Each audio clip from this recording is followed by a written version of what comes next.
14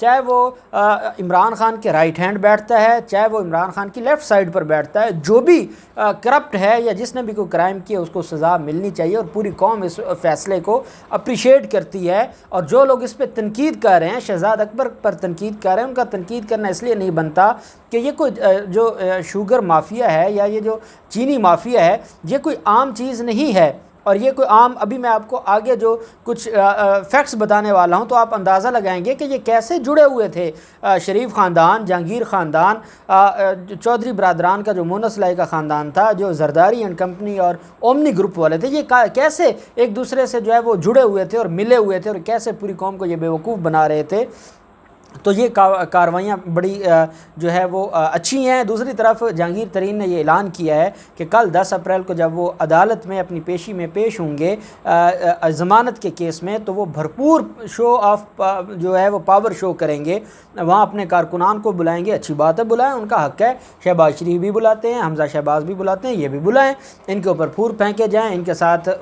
وزراء ہیں، ان کے ساتھ ممبران ہیں، جو بھی ہے ہونا چاہیے۔ پہلے علیم خان بھی جیل کاٹ آیا ہے، پہلے سبطین خان بھی جیل کاٹ آئے، اور ہونا چاہیے۔ یہ کوئی اس میں کوئی جو ہے، میں سمجھتا ہوں یہ پازیٹیو چیز ہے اور ایسا ہونا چاہیے، اور اس کو ہم اپریشیٹ کرتے ہیں۔ دوسری طرف جیسا کہ آپ جانتے ہیں کہ کل کین کمشنر جو ہے اس کے دفتر پر حملہ جو چھاپہ مارا گیا تھا نیب کی طرف سے، اور یہ محکمہ خوراک کا دفتر ہے، اور وہیں پر کین کمشنر جو کین کمشنر ہے اس کا دفتر بھی وہیں پہ ہے۔ 3 سال کا جو ریکارڈ تھا، جس میں سبسڈی کا ریکارڈ تھا، اور اس کے علاوہ جو 3 ڈاکومنٹس تھے جو طلب کیے گئے تھے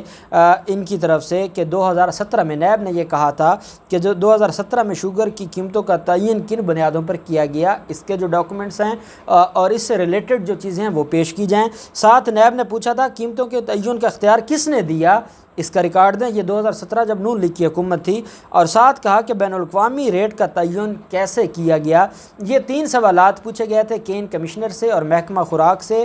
جو آفس ہے محکمہ خوراک کا، لیکن وہ 3 سال کا نہ ریکارڈ دے رہے تھے، نہ وہ پیش ہو رہے تھے۔ آج نیب نے وہ تفصیلات دی ہیں، اور نیب کا یہ کہنا ہے کہ جو کل ہم نے کین کمشنر اور محکمہ خوراک کے دفتر پر چھاپہ مارا تھا، بیسیکلی جب شوگر مافیا کے خلاف کارروائیاں شروع ہوئی تھیں، اس میں ہی یہ کہا گیا تھا کہ جو 3 سال کی سبسڈی ہے ان پر تحقیقات شروع ہوئی تھیں، اور 3 سال میں 2 سال پاکستان تحریک انصاف کی حکومت کے تھے، 1 سال 1.5 سال پچھلی حکومتوں کا تھا، کہ کم از کم ان 3 سال کا تو پتہ چلے کہ کیسے سبسڈی دی گئی ہے اور آگے کیسے استعمال ہوئی ہے، کیسے یہ یہاں سے خالی ٹرک افغانستان بھیج کر یہ اپنے جو ہے وہ کھاتے پورے کرتے تھے، اور اپنی جو ڈاکومنٹیشن ہے وہ یہ پوری کرتے تھے، اور یہ مصنوعی قلت کرتے تھے، اور مصنوعی قلت کے نام پر انہوں نے پورے ملک کے ساتھ زیادتی کی تھی۔ اس کا ریکارڈ نیب نے کہا ہے کہ ہم نے 3 سال کا ریکارڈ جمع کر لیا ہے، اور یہ دے نہیں رہے تھے، اور اب ہم نے ریکارڈ ان سے چھین لیا ہے، اور اب ان کے خلاف ایک جے آئی ٹی بنا دی گئی ہے، اور اس جے آئی ٹی میں سارا ریکارڈ پیش کیا جائے گا۔ اسی جے آئی ٹی میں نواز شریف کے دست راست اور جو حدیبیہ پیپر شوگر مل ہے اس کے مرکزی ملزم، جو شریک ملزم تھا نواز شریف اور شریف خاندان کے ساتھ، وہ جاوید کیانی کو طلب کر لیا۔ اب جاوید کیانی آپ مجھ سے پوچھیں گے کون ہے؟ اب جس شوگر مافیا کا ہم رونا رو رہے ہیں، جس شوگر کے حوالے سے جو ظلم ہوتا رہا اس کا رونا ہم رو رہے ہیں، یہ جاوید کیانی شوگر ملز ایسوسی ایشن کا وائس چیئرمین ہے، جو حدیبیہ پیپر مل میں شریک ملزم ہے شریف خاندان کا، وہ وائس چیئرمین ہے شوگر ملز ایسوسی ایشن کا۔ آپ اندازہ لگائیں کیسے لوگ بیٹھے ہیں، کیسے یہ سارا اوپر معاملہ چلا رہے ہیں، کیسے یہ اندر سے ایک ہیں، کیسے یہ ملک کو لوٹنے کے لیے سب ایک ہیں۔ واٹس ایپ گروپ بنایا ہوا تھا، اور اس پر ایک دوسرے کو جب کوئی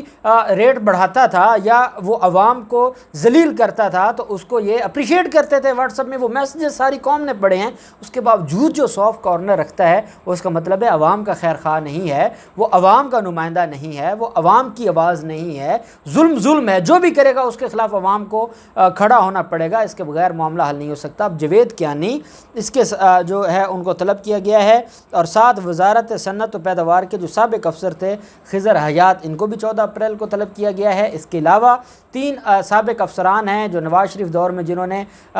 ظلم کیے، جنہوں نے جو شوگر کا جو معاملہ ہے اور ریٹ بڑھانے کا معاملہ ہے اور مصنوعی قلت کا معاملہ ہے وہ سارے کے سارے لوگ اس میں ملوث تھے، ان کو بھی طلب کیا گیا ہے، اور یہ ایک JIT بنائی گئی ہے، اور اس JIT میں نہ صرف سوال نامہ بھیجا گیا ہے بلکہ اس JIT میں پیش ہو کر اپنے خلاف جو ان کے خلاف ایلیگیشنز ہیں وہ سارے کے سارے جو ہے ان کو کلیئر کرنے کے لیے طلب کیا گیا ہے۔ جاوید کیانی آپ اندازہ لگا سکتے ہیں کہ یہ شریف خاندان کا بہت خاص ہے، اور جاوید کیانی کو طلب کرنے کے بعد مریم اورنگزیب کو بڑی تکلیف ہوئی ہے، کیونکہ جاتی عمرہ میں تکلیف ہوئی ہے، کیونکہ لندن تک تکلیف ہوئی ہے۔ جاوید کیانی کو طلب کرنے سے جاتی عمرہ سے لندن تک ان کے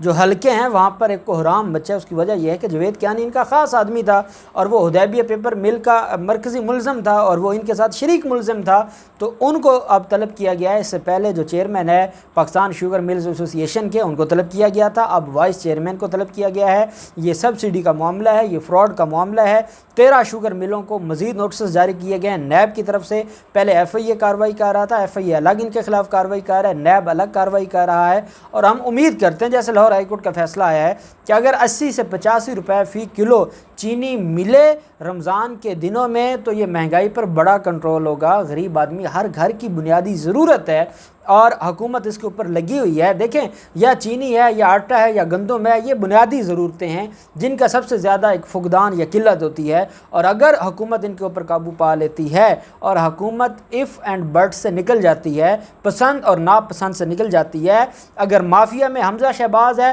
تو مافیا میں جہانگیر ترین ہے، تو مافیا میں جاوید کیانی ہے، تو مافیا میں بلاول زرداری کے لوگ ہیں، اومنی گروپ والے، سب کو ایک نظر سے دیکھنا ہوگا، تب جا کے یہ معاملہ حل ہوگا، ویسے معاملہ حل نہیں ہوتا۔ اور اگر عمران خان کی حکومت ان بیساکھیوں پر کھڑی ہے کہ جب کسی کے خلاف کارروائی ہوگی تو وہ دھمکیاں دے کے آپ کی حکومت گرا دیں گے، تو گرا دیں، ایسی حکومت کی کوئی ضرورت نہیں ہے، لیکن ان لوگوں کے خلاف کارروائی ہونی چاہیے۔ اب دیکھتے ہیں یہ سارے معاملات کہاں تک جاتے ہیں، جو بھی ڈیٹیلز ہوں گی ہم آپ کے ساتھ شیئر کرتے رہیں گے۔ اللہ پاک پاکستان کا حامی و ناصر ہو۔ بہت شکریہ، اللہ حافظ، پاکستان زندہ باد۔